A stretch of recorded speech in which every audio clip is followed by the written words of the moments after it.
Does the Wealthy Barber information around homeownership still apply? It's much tougher now. It'd be ridiculous of me to deny that. The bottom line is home prices are 2 to 3 times more expensive now in most regions than they were 30 years ago relative to incomes. The property ladder had like a stair ripped out of it, and now they're stuck. Tom, I think it's even worse than that. They no longer have any equity. They put down 10 and 15 and 20%. That's been taken away by the marketplace.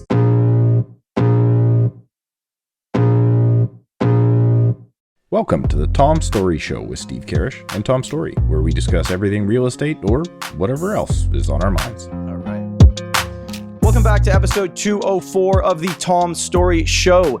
Today's guest is someone who has influenced how millions of Canadians think about money.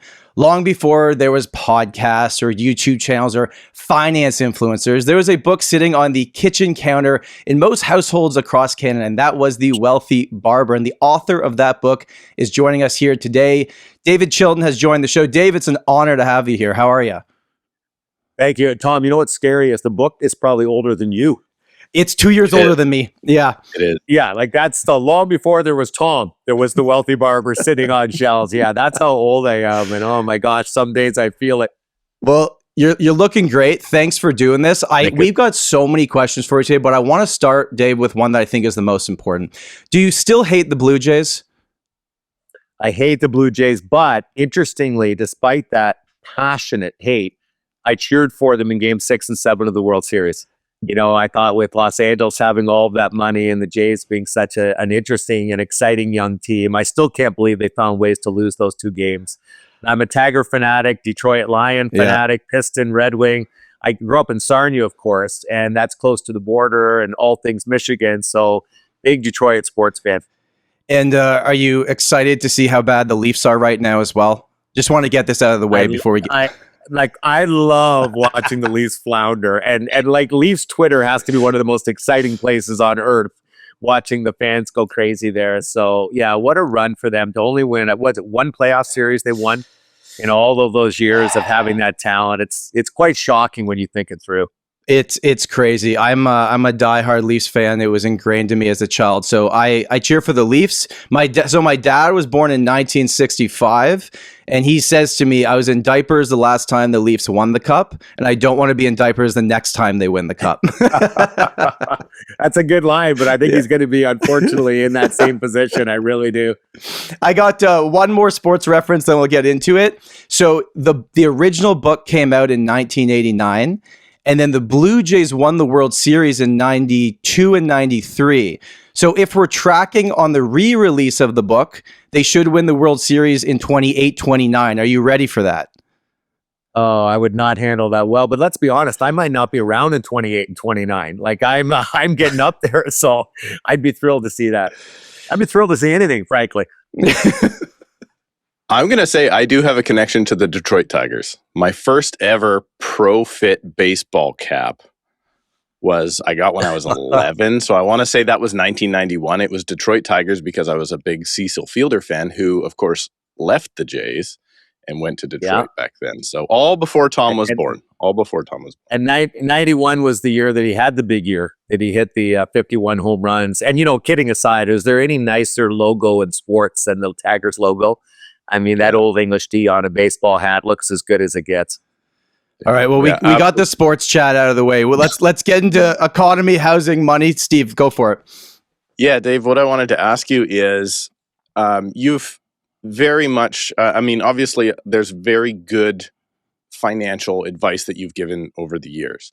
But what we've discovered now, particularly over the last few years, is when it comes to things like housing, people say, well, that stuff that Dave's been talking about does not apply anymore because housing is so expensive, right? You've got kind of this, we're shifting almost like, I guess you would call it like a renter style economy where people are okay with, renters aren't saving up anymore. They're traveling, they're doing their $5,000 Taylor Swift tickets, and they're just maybe turning their nose up at home ownership, right? So does the Wealthy Barber information around home ownership still apply, or what are your thoughts on the current market?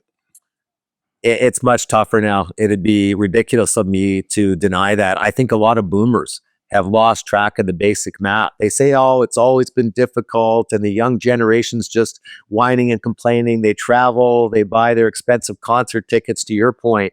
But the bottom line is home prices are 2 to 3 more expensive now in most regions than they were 30 years ago relative to incomes. And that's what matters, relative to incomes. So even though interest rates are a little lower than they've been on average, that alleviates some of the pain, not all of it. Plus, as you two know, being in the field you are, how about putting together the down payment? I mean, you're trying to buy a starter home in Toronto, especially let's say it's a detached home, you're looking at $800,000, $900,000, 20% of that. Are you kidding? That's 150, 180 grand you have to save after tax. So choose your parents wisely. The old joke has now become a very important part of personal finance. So you're not wrong to say that times have changed enough that applying the Wealthy Barber teachings has become much more difficult.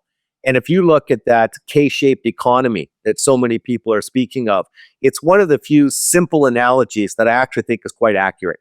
In general, I've rolled my eyes at a lot of those over the years. It's particularly accurate stateside, but even in Canada, we are seeing the top 50%, let's say, of income earners doing fairly well. They often marry each other, by the way.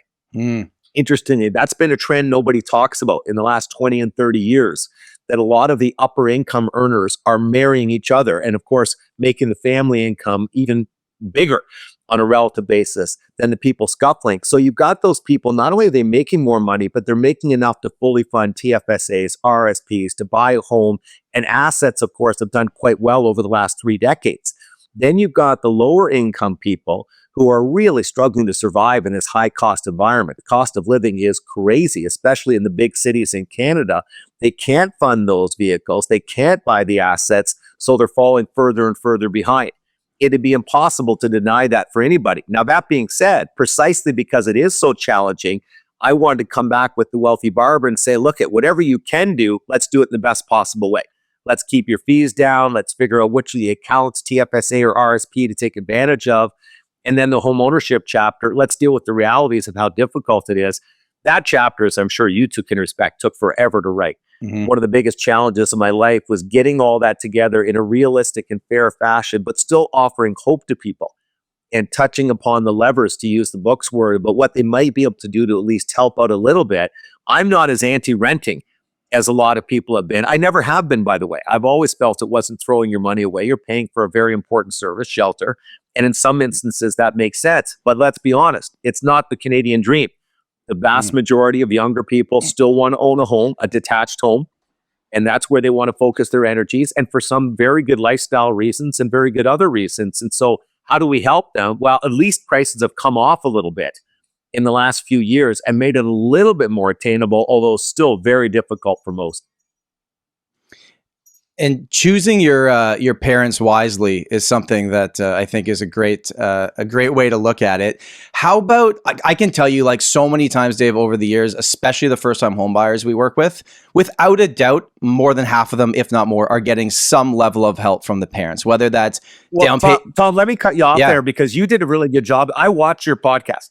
Oh, awesome! And so I've enjoyed it over the years, and you did a very good job of talking about that a few years ago. Do you remember the one bank came out with a study? It might have been 3 years ago. I could be off on the time frame, and said that 20-something% of people were getting help from parents.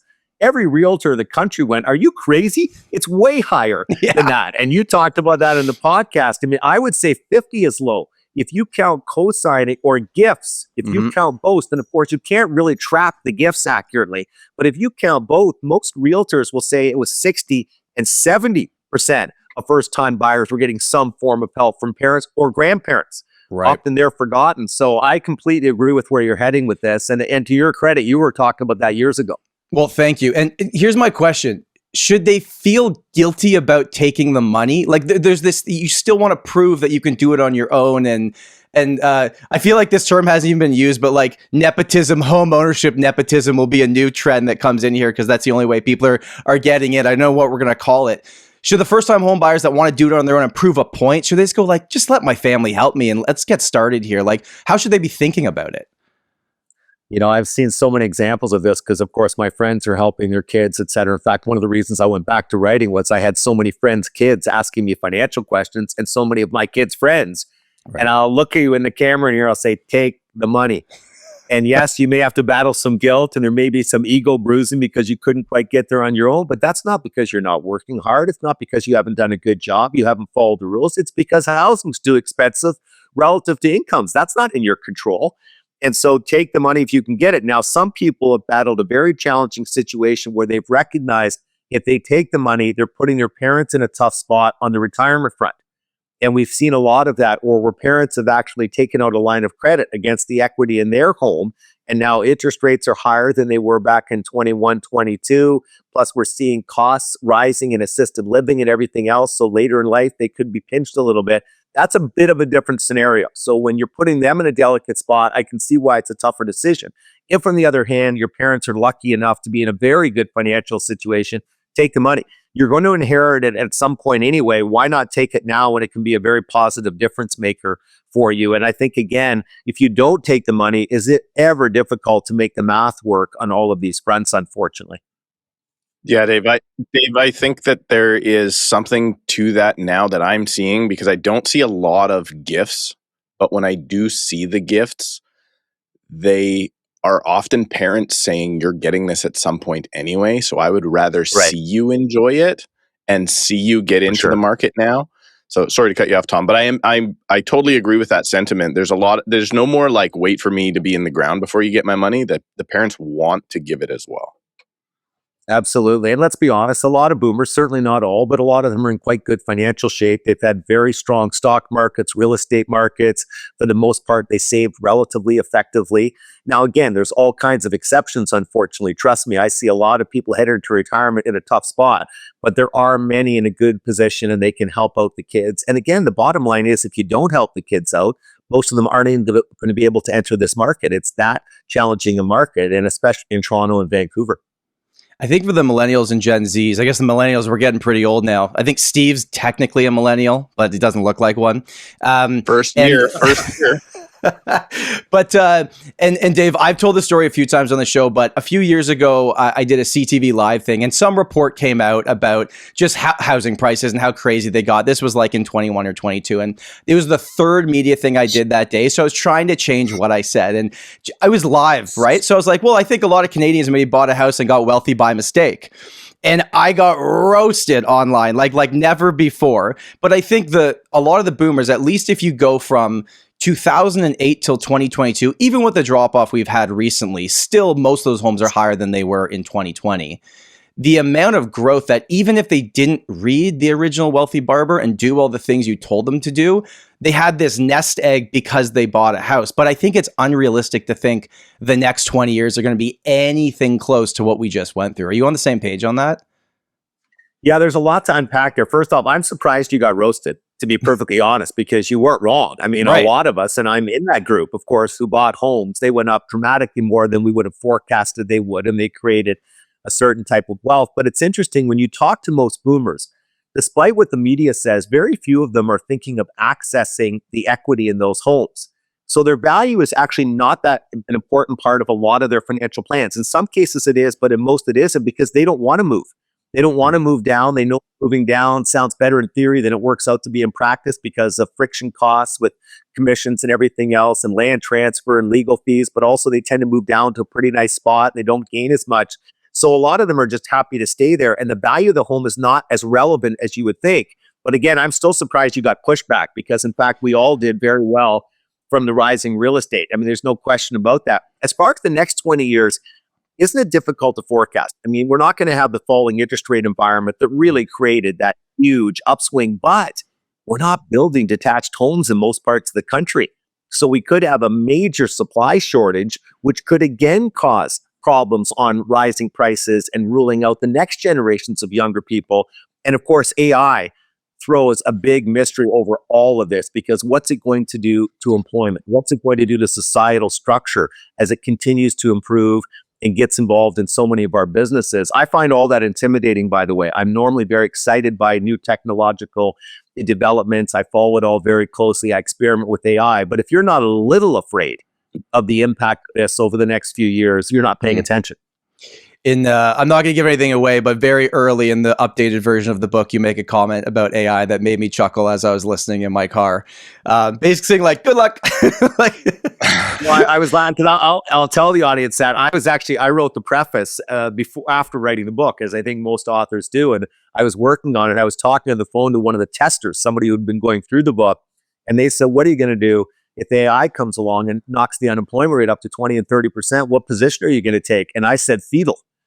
Because let's be honest, none of us know how to deal with that kind of unemployment challenge. And again, real estate would really get hit. I mean, even if we go from the current 6 point something percent, I think it is, up to 9 and 10, real estate is going to be affected in certain areas quite dramatically. So how do we forecast all of this going forward? I'm, by the way, seeing it. I have a lot of friends who own businesses. They're not involved in layoffs, not just mass layoffs, any layoffs, but hiring is very much slowing. They're figuring out ways to replace those entry-level jobs with AI, with current employees using AI to be more productive. So I think a lot of the US experts who have said it's really going to affect the entry-level positions, we're seeing it now. That's not a future forecast anymore. Yeah. That's coming into our lives. Look at junior lawyers. All kinds of them are just graduating and saying, I'm not getting the opportunities that I thought I would. And it's because a lot of the law firms are saying, hey, there may be a better way to go. We can raise the productivity of our current staff so much using the tools that are now available in the marketplace. Again, I'm quite intimidated by all of this. I don't know if we have the institutional speed, the policymaker speed at the political level to keep up with the speed of change that we're seeing in the AI space right now. Yeah, I agree. Absolutely. The part I'm going to say I loved most about the most recent version of the book is your dad jokes are top level. So I really want to say I appreciate that portion. Now, you mentioned single family homes. I agree with you. There's like entry level, if you want to call it that, brand new single family home in my marketplace is now $2 million, and they can't sell them for less than that. So like it's absolutely crazy. So obviously people are going to condos, they're going to attached townhouses, they're going to that sort of a thing. But I think when people say, well, I want to be a homeowner, they don't think I want to just own a property. They think I want to own a detached home. So what are your thoughts on like this shift? Is this just a maturing of Canada where we have to learn to live with density? Or how do you feel about that? And in particular, in relation to maybe values and that going forward? Realtors, it's time to up your game. Realty Ninja allows you to create a stunning lead capturing and hassle-free website that looks great and will match with your current brand. They are a sponsor of this show, and they're giving listeners 20% off your first year, and you don't pay $1 until you launch. Join the thousands of real estate agents across this country, including Steve, the cheapest person I know that uses their services. realtyninja.com/Tom. And now, back to the podcast. You guys are sharp guys. Like, honestly, these are all very good questions. I mean that. And I think you're right. We may be seeing a shifting in mentalities that we're going to have to go towards more density. I mean, to use your example, $2 million. Let's say you're trying to hit the 20% mark. What? You're going to save $400,000 after tax over X number of years. What are you going to buy when you're 63? I mean, that really puts people in a very, very tough spot. So I do think you're going to see more people looking at condos, townhomes. Density is going to become a bigger part of our lives, which, by the way, it is in many countries throughout the world. Europe, obviously, and a lot of people report higher happiness levels around their living quarters, closeness to their family, closeness to their neighbors, all of those types of things. It's not necessarily all bad, but it's not what we grew up expecting. Mm-hmm. So your point is very, very well taken. Going back, by the way, to your very kind comment about the dad jokes, you know, the interesting thing about writing those is that I wrote a lot of dad jokes for the older characters in the book, like Roy, etc. Yeah. But then you're trying to use a different brand of humor when the younger characters in the book use humor. And so I'm testing all of that as I go to make sure that I don't have dad jokes coming out of the narrator's mouth, for example, because, of course, he's 30. And so trying to be all the characters and put yourself into their shoes and making sure the way they speak is consistent with their age. That took a lot of effort. It's one of the reasons why I test so thoroughly.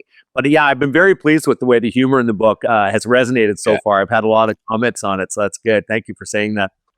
Again, don't want to give anything away, but Steve texted me immediately about the one about the milk, and we both found that very, very funny.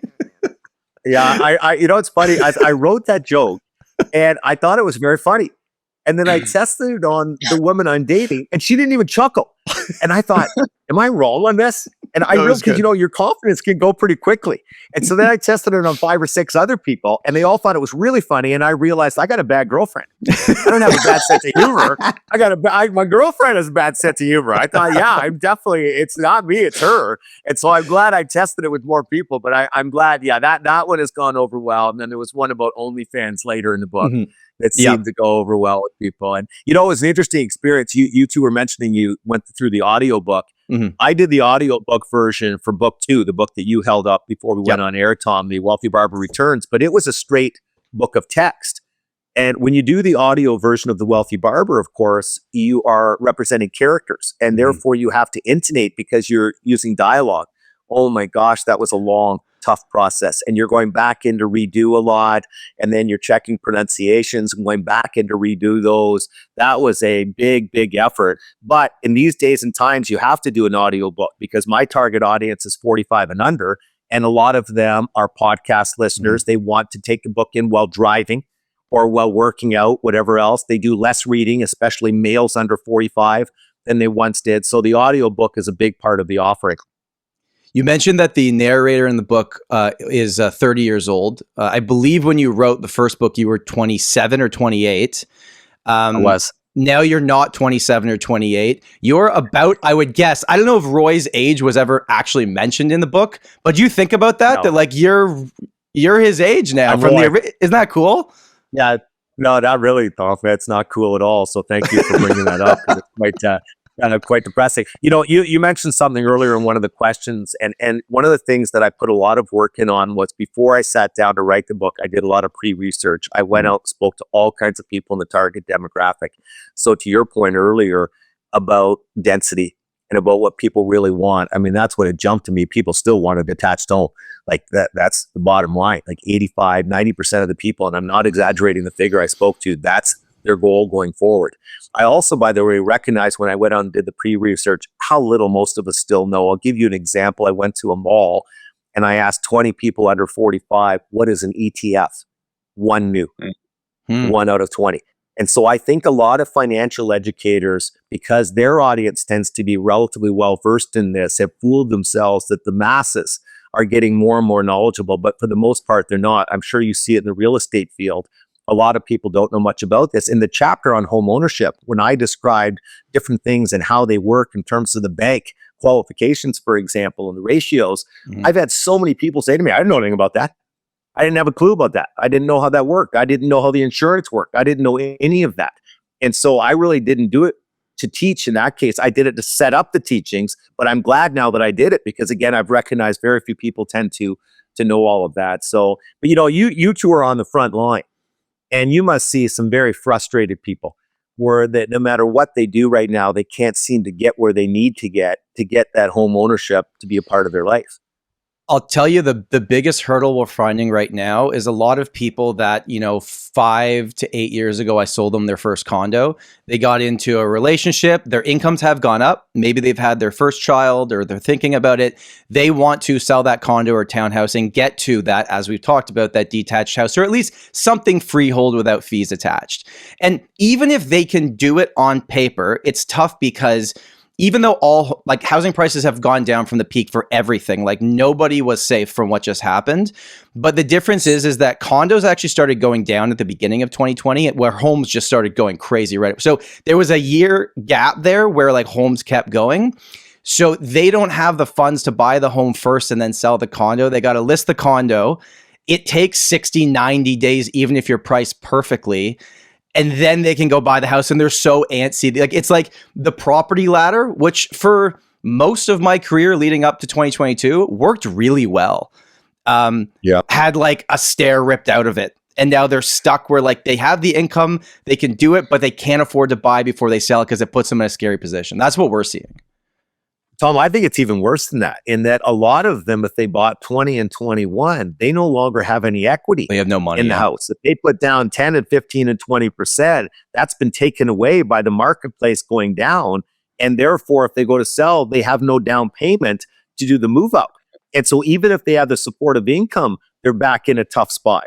And so you're seeing that. And what it really is doing is making the market frozen in certain areas. In fact, a lot of the better deals you see, I'm talking Southwestern Ontario right now, where I'm from, are the one step above the beginner home.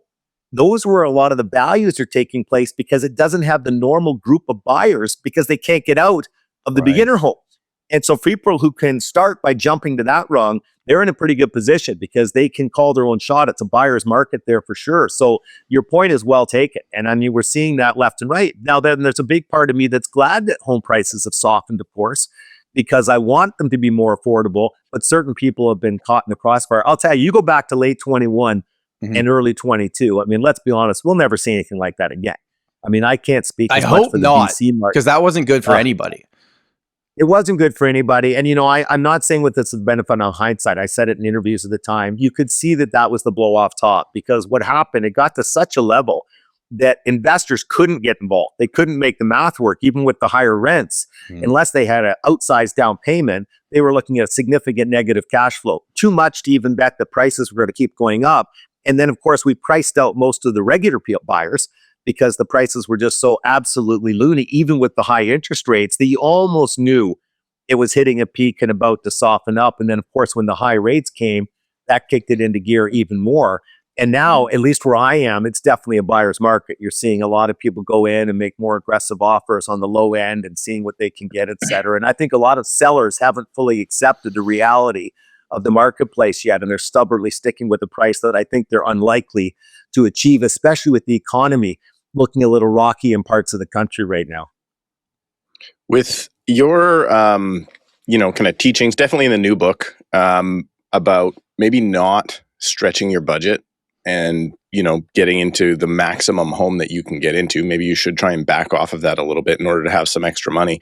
I'm curious to hear your thoughts on what about the idea of upsizing in the future and then transaction costs? Because if my experience shows me, if I can only afford a one bed now, if I meet someone and have a baby, that one bed's going to get very uncomfortable.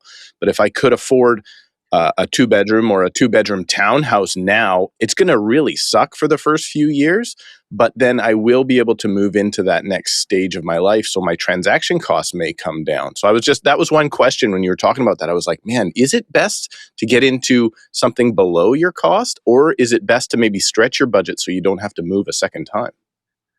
That's a great question. And not only was it a good question, I think you phrased it very well. And there's a bit of hypocrisy here from Dave Chilton, to be perfectly honest. I don't normally talk about myself in the third person, but I am a big believer in what I said in the book, which is not stretching so much that you squeeze out savings, add too much stress. But I also think your point makes some sense. In fact, with my own son, I have said to him, maybe look at one notch up if you can possibly afford it because of the transaction costs and everything else. As you know from listening to the book, I'm a huge advocate of a smaller home. Not a smaller home, 1 bedroom, but a smaller home that still can grow with a family. And of course, nowadays, so many people are only having 1 or 2 kids because of affordability challenges. In fact, I'm amazed at how many people 33 and under are having 1. Are saying to me, I'm only having 1, we can't afford more than 1. But your point is a fair one. And a lot of this comes down to striking the right balances and also the individual circumstances. Are they going to move into a higher income over time? How many kids are they thinking of having, et cetera? How quickly do they think that move will take place? But I think that was, almost a criticism, although you very politely phrased it, of the book. And I don't think you're wrong there. I think that balance it comes down to the individual more, because you're right. We've always, and this is funny to be saying to realtors, underestimated the cost of moving. Buying a home is a big deal, so don't let your home inspection cause you more stress. For over 45 years, Karrasch Dunlop has helped buyers across Canada understand the homes that they are buying with detailed, calm, clear, client-first inspections. Karrasch Dunlop inspectors don't just point out problems, they explain what really matters in a way that will protect you in your home purchase. If you want confidence in your home inspection, top agents and home buyers trust Karrasch Dunlop. So to check out where they service and to book your inspection, go to karrashandunlop.com right now. Because we had such a strong market always going up, people tended to go, whatever, houses just keep going up, up, up. But the bottom line is, between commission, land transfer tax, the moving, the legal bills, the hassle factor, the stress, moving's very stressful. It's expensive to move. And interestingly, not great news necessarily for the real estate market. In general, I think people are going to move less often going forward. that I think people are going to stay longer where they are as they move forward, because times are so tight. They have to be a little bit more aware now of what those transaction costs are. Also, with AI and the advent of all this technology, I think you'll see commissions come down. I think you'll see margin suppression on the commission front in the real estate industry. I don't think they'll collapse down to 1, but I do think see them moving steadily towards 3 type thing. What I find interesting about commissions is people don't realize Ontario commissions are way higher than BC, which Steve reminds me of all the time. Like almost not double, but like they're significantly higher. Well, it's not quite double, but we'll get into that later. Dave, what is that right, Steve? Like, what are they on average in BC? Well, we're not allowed to say there's an average, or well, I guess there's an average. There's not a standard. It would not be uncommon in BC for the agents to split 2.5% to 3% in BC. And no, he's right. Then it's almost half, right? So that's interesting. Yeah, in Ontario, it's very common. I think you're often between 4 and 6 in Ontario somewhere. Most often, 5, 4.5, that sort of thing. So it's very close to half. Yeah, no, I think you're right, and that's where I kind of predict we're going to head in Ontario, to be honest. Yeah, I think, and actually most markets, interestingly enough, and again, I'm not saying that there's a standard, but outside Toronto, all the realtors that I know, it's usually 2 and 2. So it's 4, it's 2 and 2. And a lot of like full service realtors in Toronto, you'll see 2.5 and 2.5. But then there's, $5,000 to $7,000 spent on staging. And so there's all these other things but I agree with you. Like, I think it's going to be, me and Steve have always said too, like, even if prices come down, we're not really that concerned about that for our business. We're a transaction model, right? Like, we're just here to help people if people can't afford to move, that's not helpful for us being business owners. I'll also say as well, here in BC, what we have noticed is the clients from when I got in the business, I'm 17, 18 years now, Dave, the client's expectation of marketing has increased dramatically. So therefore, in British Columbia anyway, we have seen real estate fees on average go up, as opposed to other places where they have higher fees. Those models are being suppressed. So I think we're actually likely going to be like pressed into a middle spot. But yeah, like in Ontario, it's very common that staging means you bring in furniture. Nobody does that in most of the Lower Mainland, maybe in some high-end Vancouver homes or high-end Vancouver apartments. But generally speaking, our cost of transaction is also much lower. So therefore, if the clients wanted a lesser degree of marketing, that could be offered, but the clients don't usually want that, right? Because they don't pay unless the home sells. So. No, you're right. The expectations on that front have gone up, as they have on almost everything. I mean, we talk about even the first-time buyers now, their expectations of what the home should look like inside are very different. Like, I'm way older than you guys, but honestly, when I grew up, people had tiles that didn't even fit their house. Often there was a hole in the wall. I mean, my best buddy's house, he went over to his basement. Of course, it's unfinished. His dad just put a urinal right on the wall in the middle of the basement because he didn't want us coming upstairs and bugging him. He goes, you guys are always coming upstairs and bugging me. Put a urinal on the wall and then put the plumbing in. I mean, houses were frankly not that nice. And now you see people have really taken that up a notch, and that level of expectation definitely influences even the first-time buyer and what they're hoping for. And so that criticism from the boomers, I think, is somewhat accurate, but the overriding criticism from the boomers that people are complaining too much is not. The math is not on side for the first-time buyer. How did you two come together, by the way, being so far apart geographically? So we joke that we paid Richard Robbins to be friends with each other. So we were both in coaching with Rich, and we were in one of those kind of weekly mastermind groups that we paid to be in. And then that's how I met Steve and we became friends. So that's how it started. Yeah. Well, Richard's a really nice guy. You know, he is. He's a very solid guy. I've been No, Richard Robbins. Richard Robbins. No, not that one. You guys are going to edit out my comment now? No, we'll keep it for sure. Rich is a big part of maybe why you're here. One of the many reasons, maybe. Let's talk about mortgages. So we had our first kid 4 years ago, and we were thinking about our second. I was like, okay, the place we were in a freehold townhouse, but the school district just wasn't great. And so a big factor for me and all of my clients now is school district. There's a lot of great public schools. Crazy. Yeah. Yeah. It's kind of in a lot of people's minds, it's the number one thing they think through is the school factor. Oh, right now, if I were to upsize to a bigger house, I have legitimately 6 streets to choose from to keep my kid in the same school. And because the catchment's full, so I can't move out and keep him in the same school. But when I made that move, I took on a bigger mortgage. I could afford it. I didn't over leverage myself, but Steve kept getting in my head, and I'd run the numbers on like, if I'm just making my regular payments, you look at the interest and you're like, oh my God, by the time this thing's done, it's double, if not more, in total payment. So I've been more aggressively recently. I'm still doing, like, you'd be proud of me, Dave, and what I'm doing on the other side of things, following your advice, but I've been aggressively paying down my mortgage, like larger monthly payments. I would lump sum once in a while. I think your advice has maybe changed on this slightly from the early days. Should people be paying off their mortgage as fast as possible, or should they be maxing out their RRSPs and TFSAs first? You know, I love this question. It's still the most common question in Canada, by the way. A couple things. It's never a mistake to pay off non-deductible debt. I mean, it reduces stress. It frees up cash flow, builds pride and ownership. You can't screw it up.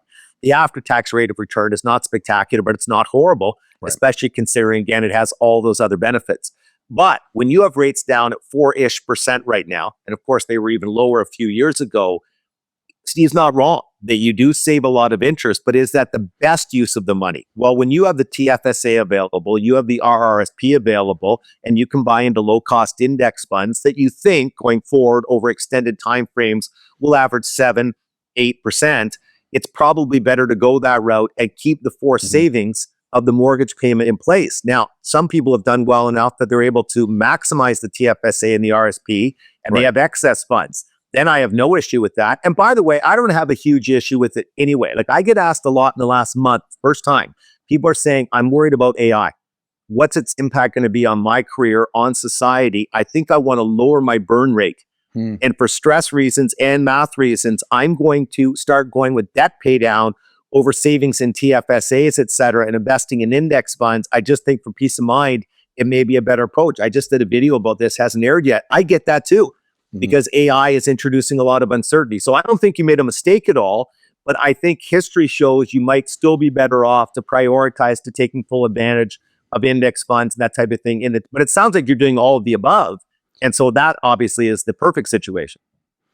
Yeah, I've almost kind of like weirdly obsessed over it recently, like looking at my mortgage amount and just being like, I want to be as close to possible as mortgage free on my primary residence, at least, by the time I'm 40. Like, I just wanted to get aggressive. But I kind of like that because you have a goal and it gets you fired up. It makes you a better saver. And the other thing, you know, to Steve's point about telling you to do it, have you ever met anybody that went, darn, I wish I wouldn't have paid off my mortgage? Right. Yeah. Okay. It's just not something you hear. So I've never said it's a mistake. I'm not sure to be my first priority on the different vehicles you could use. But I never think it's a mistake. And of course, if people have car loans at 8 and 9, or they have credit card debt, pay it down. Of course. You know, that's probably your second best bet. Your best bet in Canada is still the group RSP with dollar for dollar matching. I mean, you just don't get an opportunity like that. People who aren't taking full advantage of that, that's frustrating as a financial educator because that's as good as it gets. There was a point, it wasn't even 21, 22, it was leading up to, it was really from like 2016 onwards that I would say, looking at the listings we put on the market and the people we were helping, almost half of people were buying based on being investors, at least in their mind. And it is, I can tell you right now, it's an end user market. Sure, there's some people doing commercial stuff, but it's an end user market, which I think is a great thing, like the health wise of the overall market. But going back, I'm going to interrupt you because have you ever seen anything swing this much? So to your point, Tom, it was half. And now you could say it's maybe zero. Or rounded down to zero. That's how strong a swing we've had in 5 years on the mom and pop investors. We are seeing the wholesale investor come in, some of the institutions, and as Ron Butler has pointed out, they're buying en masse with some of the struggling condo buildings. But the mom and pop investor has gone from almost 50%, I would say, down to, would you say 5 is not a bad guess? I literally say that to all of my sellers when I sit with them. I go, who could be the buyer? Is it an upsizer, a downsizer, a first-time home buyer, or an investor? And when I get to the investor, I'm like, it's probably less than 5%. Because I agree even though with you. rates have come down, rents have come down too. So like, it's just the math doesn't make sense. And we have people reaching out to us all the time. They're like, Tom, prices are coming down. Can I buy with 20% down and break even now? I'm like, the number's still 30, 35. No, it is. I was just going to say, I think it's 35 to 40 in many cases. But there's another issue that does not get enough attention on the investor front. And that is that the other costs. So forget the interest rate and how it affects the mortgage, property taxes, upkeep in general, home insurance, all of these things have gone up at a greater than CPI pace in the last 5 to 7 years. I mean, home ownership is expensive. I don't care whether you're an investor or whether you're an individual. I laughed the other day. I was interviewing Bob Carrick, the very fine and very famous Globe Mail personal finance columnist for all those years. And he said, hey, home ownership, people always said it's the ultimate forced savings program. And he said it is. But you know what? It's also the ultimate forced spending program. You're always having something go wrong at your home. A tree falls. I've had that happen twice. All of these types of things have conspired, and people are now looking at it and going, when I realistically budget for all of the associated costs, then I start thinking I better put down a down payment of 40% if I want a cash flow break even. And that's very tough for a lot of investors to do, of course. And so, yeah, you're right. That market has really changed. Now, if we continue to see prices go down, and we don't see interest rates go up much, I mean, at some point they'll return. I don't know whether we'll ever see, by the way, the fever pitch of mom and pop investing in real estate that we did 5, 6, 7 years ago. I mean, look at the pre-con market in condos. I mean, some people were buying 5, 6, 7, 8 of them, and they weren't wealthy people. And unfortunately, a few of them have been very much exposed now. I have a friend in that situation, unfortunately, and she's in trouble. I mean, there's no doubt. We're getting those calls almost weekly, and we didn't help any of these people buy. Like, I stopped doing anything pre-con 2019 because I just didn't think the numbers made sense. But there's a lot of people, like, if you're looking for the real pain, you know, the clickbait headline for anything housing, pre-con is the pain. That's where I'm seeing the most of the pain happening. And you mentioned Rob. We used to give his book. It was called How to Never Move Back In With Your Parents. I may be like not saying the words exactly right there. We used to give it to our first time home buyers when they would buy their first property. It's kind of like a nice, fun joke closing gift that they could read. But so he's a great guy. Yeah, we'd love to interview him. Maybe we'll ask for an introduction. But Roy Miller owned an apartment building and a beautiful place on the water. But if Roy were to do it again in 2025, real estate investing, maybe his mindset would be different. Can you talk on that? Yeah, I mean, it comes back to a lot of the math you and I just went through, that for younger people, when he started, there was all kinds of innovative ways to buy with almost nothing down, if you can believe it, when I was a kid. And then you went where you could make the math work often with 10 and 15% down payments. But now we're up to dramatically more, as we just went through. But there's another thing we haven't spoken about, and that is the hassle factor with a lot of tenants now. You know, in BC and Ontario in particular, you've had all kinds of tenant issues where they've realized they could game the system. And before I take any criticism, I know there's a lot of not so good landlords out there too. But from an investor's perspective, you've had a lot of tenants realize that they just go with no pay. By the time it gets in front of the tenant review board, et cetera, it could be 10, 11 months. Even when they lose, they don't tend to get penalized. They just kind of move on. I've had so many friends grapple with that. You have to now factor that into the analysis. And I think when Roy looks at the current environment, he says, I don't think that's necessarily a route I would go. But you notice in the book, he did say, hey, I still see some people doing it. I talked in the book, most of the stories in the book, interestingly, are true. So the book is a work of fiction, but the specific examples are all real life. And so there's 2 police officers in Bright Grove in the book mentioned because they're buying up small places and doing very well. So they're making the math work because they're very good at what they do. And I do think real estate will come back strongly as an investment option at some point. Right. But right now, I'd be a little gun shy on many fronts. We've got to figure out this tenant problem and how we're going to handle that in a faster and more efficient and more fair fashion, frankly. Fair to everybody, not just fair to the landlords, but fair to everybody. I get my home insurance from squareone.ca, and so should you. Go to squareone.ca/the Tom Storey Show right now and save $20. A free quote takes just minutes. Go to squareone.ca/the Tom Storey Show and start your free quote right now. Bill C-60 that came out, I think October last year, seems to be step 1 in at least speeding up the process, because the delays were the big thing too. It's like, even if you do everything the correct way as a landlord, you wait 6 months plus where someone's not paying. And like, plus, That's a huge risk. Steve just sold his condo and his investment condo, which I thought he shouldn't have. I thought he should have kept it, but his whole reason, well, Steve, you can tell, like, it's just the tenant applications he was getting, he was worried they wouldn't pay, right? Yeah, the tenancies applying were weak. I just felt like everything was kind of stacking against the landlords. And I don't think I would have sold it if it was in a different area, but like I just couldn't find someone I thought would be. I got a lot of crap for this online. I said my tenants are my business partner because in my estimation they are, right? They're paying, right. I'm providing the service. We are, we're linked together. So if there's not a upside for landlords, you're gonna have problems. And BC is showing that. Like BC is the cutting edge of, home sellers and landlords are all bad people, so we're going to change the legislation to hammer them. It's been showing to me over the last little bit that a lot of that, it disincentivizes people. So therefore, we're seeing big institutional shifts towards all our rental stock that's coming to the market right now are just big, they're big REITs, they're private companies and that sort of thing. Now, is that going to be good? I think it's going to be good because rental prices are going to come down because there's a lot more inventory. But I also know that, like, I'm dealing with somebody right now who's dealing with an institutional landlord, and they're being treated like, they're a business, right? They are a business because they don't have that mom and pop connection. So there's goods and bads through all of it. But I just think that the incentives have gone completely. Maybe it's just cyclical, right? We've gone so far. It was so good and incentivized to be a landlord at one point, but now it's gone the other way. I don't even know. I've lost my train of thought about why we're even talking about this, but No, but I think you're right. I think the crazy. pendulum will spring back. I will say one thing that I find some of it, and I'll take some heat for this, but some of the institutional landlords are actually really good to deal with. And you know why? Because selfishly, they've realized that treating the tenants well and having good relationships and having them stay as long as possible and be happy is in their best interest, the landlord's best interest.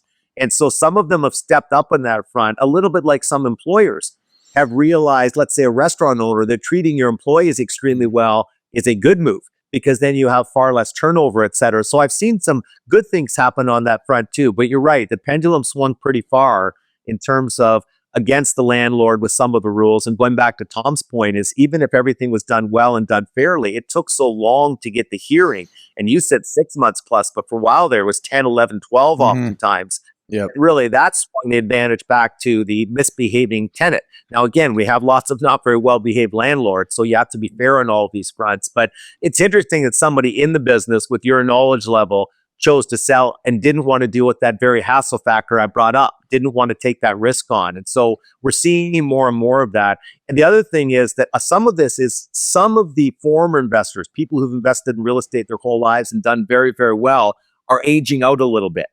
And so I've had a fair number of friends, I'm in my 60s, who've done very well, and they're not getting out so much because of what we're talking about. They're just saying, I'm old now, and I don't really want to deal with the hassle factor and over there and deal with this and that.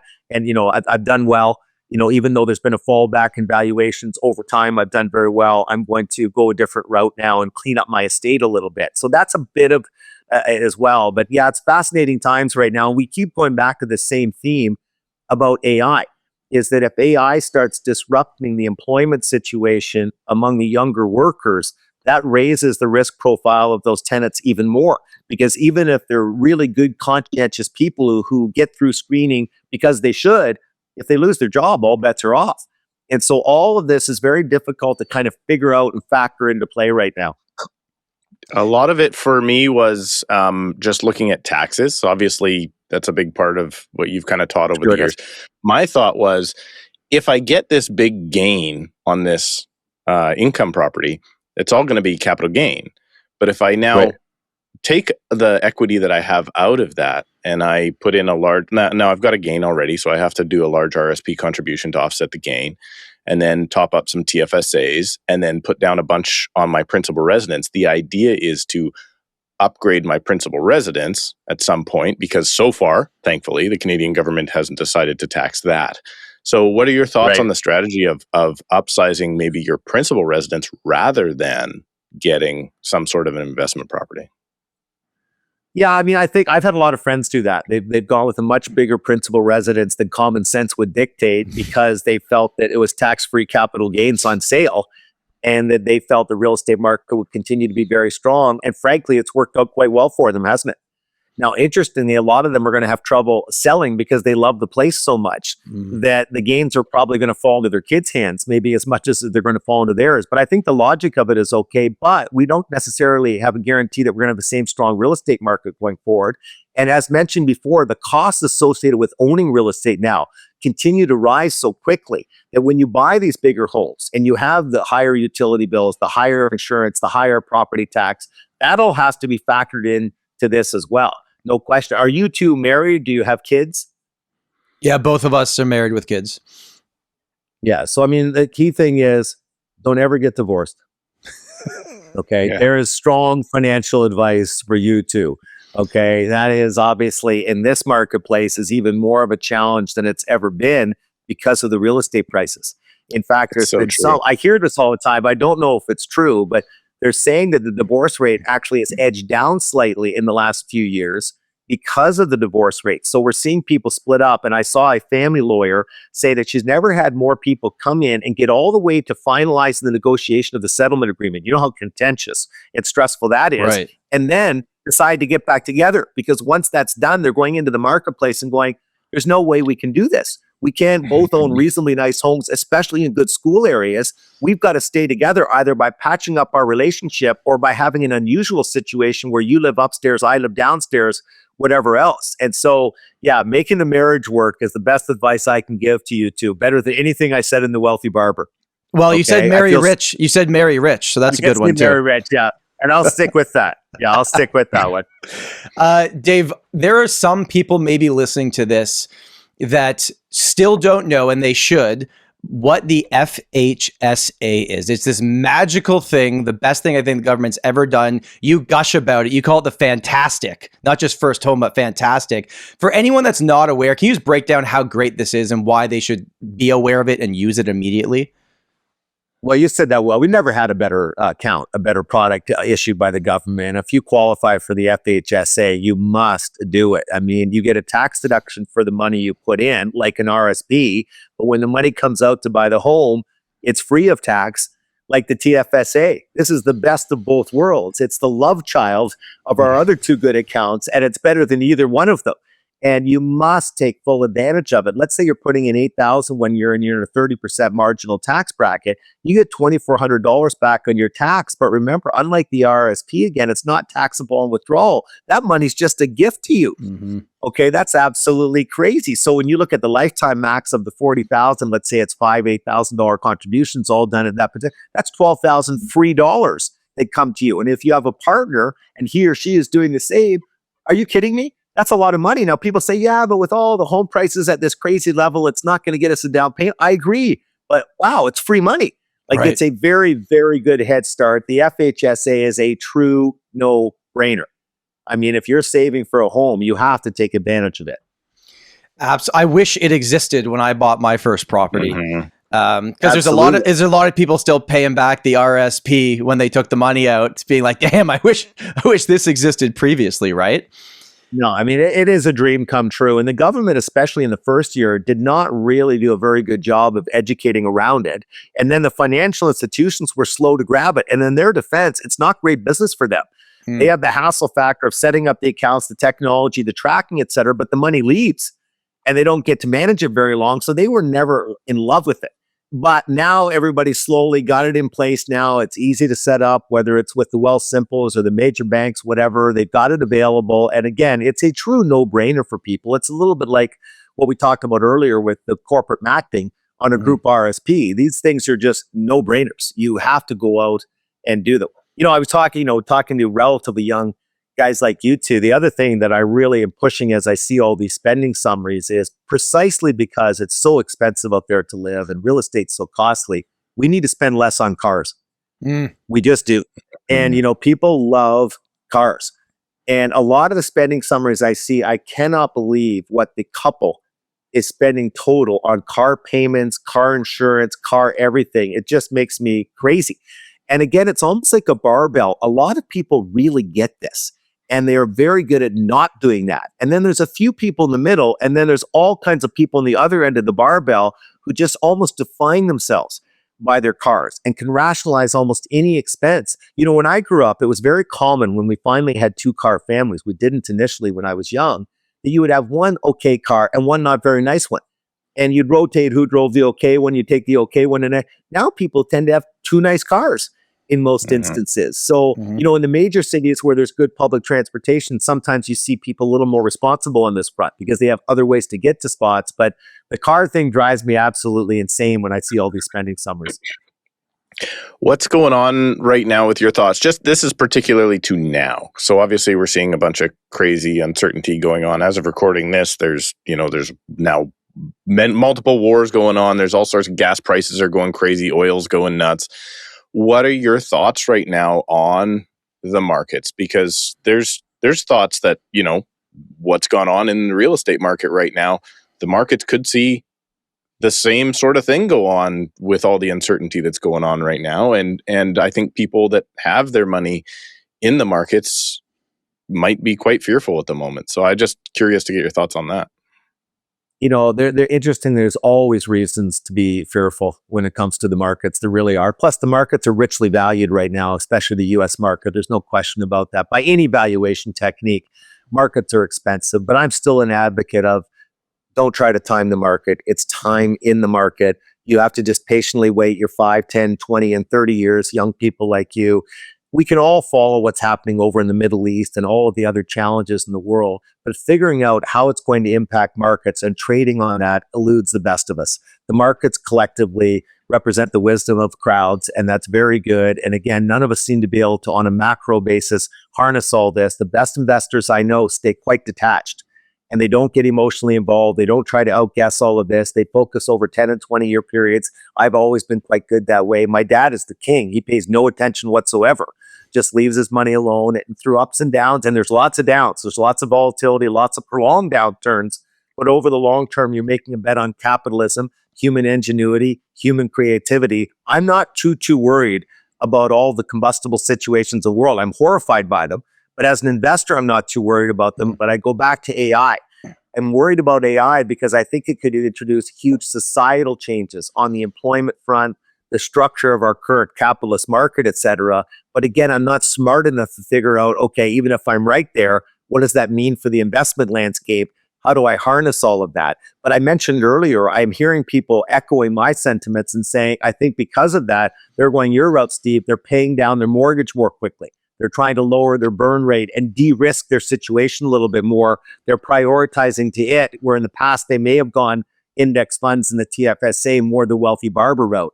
But yeah, I don't tend to get too caught up in all of the short-term noise. Remember when Trump introduced all of the tariffs last year on Independence Day, et cetera, and of course the markets went way down. I just came out with a video and said, hey, I don't know where it's going, but for the most part, just stay calm, stay detached. You've got your long-term plan in place and try to ignore all the noise. And for the most part, that worked out relatively well. If we have these elevated oil and gas prices for an extended time frame, there's no doubt that's going to have an impact on the economy. But who can predict what's going to happen in the Strait and whether we figure all this out in the next several weeks? Because that panic selling ruins the snowball and the compound, right? If you panic sell during times, right? And you have to also figure out when to get back in. And I've told this story before, but I've only timed the market once in my life. And it's an interesting story because in some ways I'm very proud of it, but in some ways I'm very dismayed by it. Back in 2007, I was speaking a lot in the States, and I got exposure to what was happening with the real estate market down there, and it was very concerning. And I came back and I thought, this is going to blow up. I'll tell you one specific story. I was out at a restaurant in Naples, Florida. We were talking to a number of people, and a dentist told us that he just bought 9 condos. And I said, are you getting a property manager? He goes, I'm not even going to rent them out. He goes, it's just such a hassle to rent them out. I'm just going to hold them for a year and flip them, and I'll make so much that I'll easily cover the costs. And I thought, okay, once we get to that kind of thinking, we're in a bubble. And I came back and I thought things were going to head down. And for the first and only time in my life, I got out of the stock markets, and what a great call it ended up being. Like I always taught people, don't do that. I went against my own advice, completely hypocritical. I should have been criticized for, but how did it ever end up being a smart move? Not really, because I didn't get back in a timely fashion. So in March 2009, when the market started roaring up because we were flooding it with money and taking interest rates down, I was still very, very cautious, very concerned about the world economy, and didn't get back in and didn't bring a lot of the monies back in until the market had risen past the point of exit. And so I didn't end up benefiting from making a very accurate call. You have to make two good decisions. So everything I taught, I kind of went against, and I paid a price for it. I should have listened to the Wealthy Barber, because that was better advice than Dave Chilton stepping in and getting involved. It just shows you how challenging all of this is. And again, you look at people like my father who don't follow the markets at all, doesn't look at his portfolio, just focuses very, very long term. It's been a very good formula for him.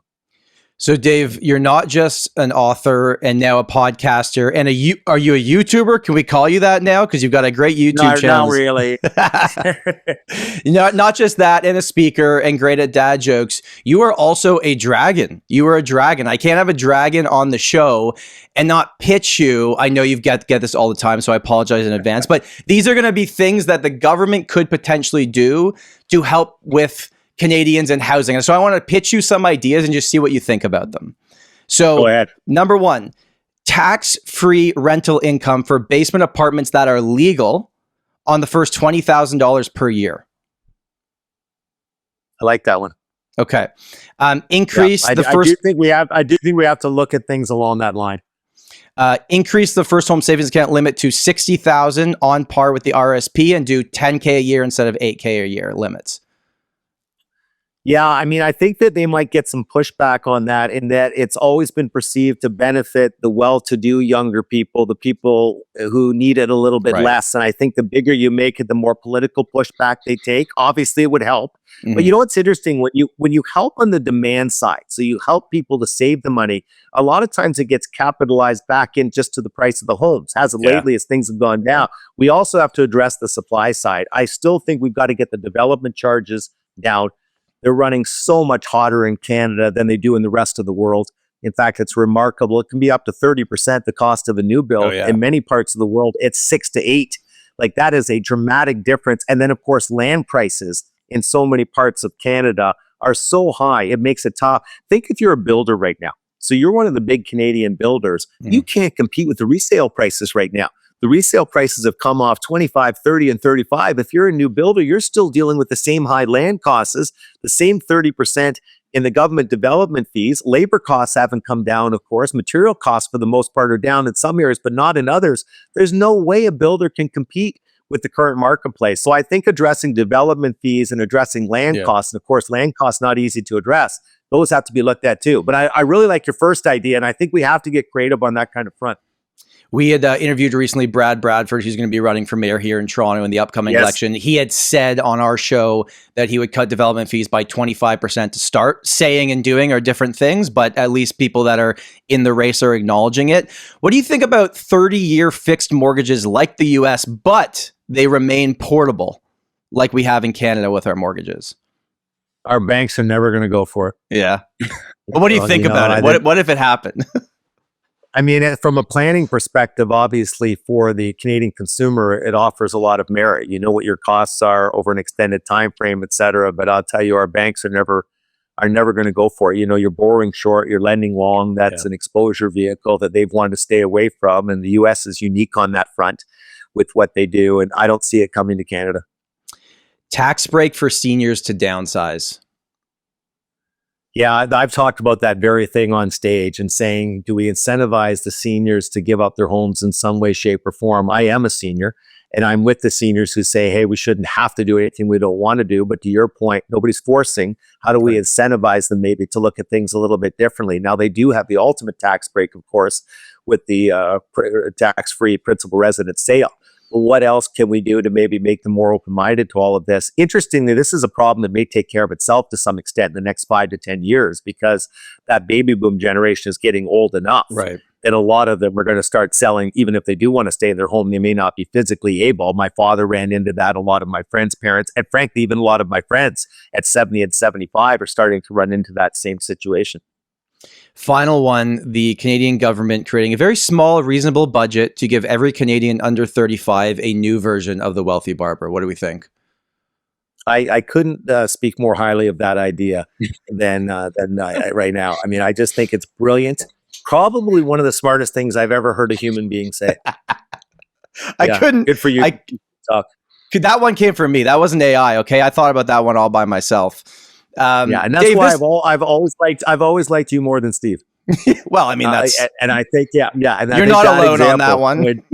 That just drives home why. Not that I dislike Steve, but hang on, I gotta cancel my bulk order here right now. I was just bulk ordering for all 1,000 of my clothes. Let me cancel now. I love your book, man. I appreciate your time and your book. I mean, I don't know how it's not mandatory reading for every grade 12 student in our country. Thank you. Yeah, Dave, thanks. And I'm really glad you guys listened to the audiobook. I think that's cool that you gave it the time. Thank you. Maybe what we'll do is we're close to 9,000 subscribers. When we hit 9,000, we'll buy a whole bunch of your books and we'll just send them to people in the comment section. I think that would be a great way to do it. Dave, thanks for spending an hour with us. This was awesome. You're a huge guest for us to get. We really appreciate you taking the time, and what a fun conversation. This was awesome. No, it's great. You guys asked really good questions. You're both sharp guys. And it's kind of cool that I've watched your podcast before. I mean, that means a lot. Many times. No, I really have. I've gotten a lot of good information from it. You both come across as very nice guys. I think that may not be true, but you really come across that way. Well, so we tricked you for an hour. Yeah. You apparently tricked your spouses too. So good for you guys. Final thing, is it wealthybarber.ca.com? Where do people go to buy the new version of the book? Yeah, it's wealthybarber.com. And you'll find this interesting. We sell the book at Indigo, Chapters, Kohl's, but also at independent bookstores. But I didn't put it into Walmart and to Costco, two of my biggest accounts, because I wanted all Canadian project. Right. So edited in Canada, printed in Canada, and all of our distribution partners are Canadian. So a very unusual way to go, but I think it's been well received. Dave, this was awesome. Thanks for spending time with us today. I hope everybody that watched us on YouTube or listened on the audio platforms enjoyed today's conversation, and we'll see you next week. Bye.